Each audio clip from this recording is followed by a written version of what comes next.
گوش کوچولو، ما یه عدد گوش کوچولو داریم. خیلی گوزه، خیلی گوزه.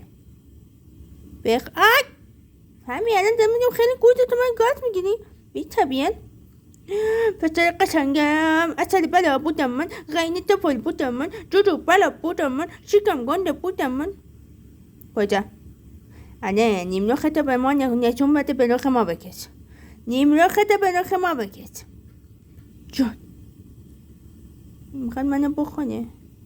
تو مگه خودت غذا نخوردی؟ من خوشمزه نیستم. من خوشمزه نیستم. برای من پنجولتو بازم کنم. قربونت برم. ده خود تمیز میکن مامان. منظورت اینه که من دستم کثیفه. من دست کثیفمو دارم به شما. خیلی درسته. این چه توهینیه به من میکنی؟ این چه توهینیه؟ خورو ببین، اینقدر تو سیلینی خب برات بد میشه.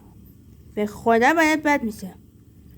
یا ممکنه من تو با من یه تیکه باقلوا قورت بدم. قبول داری؟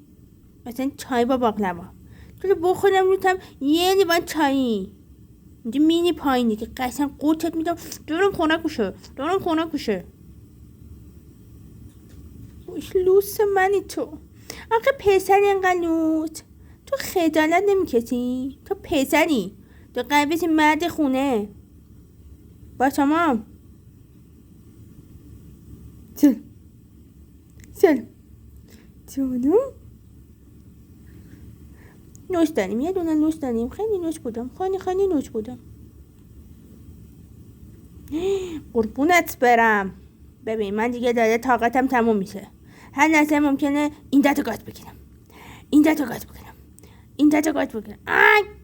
چرا چاپم منو نیست بزنی؟ من بتونم نیست بزنم، تمیز کنم، بخورم، چاق بشم، چله بشم. دیگه ختم کردی. میخوام بخورم. 3 2 1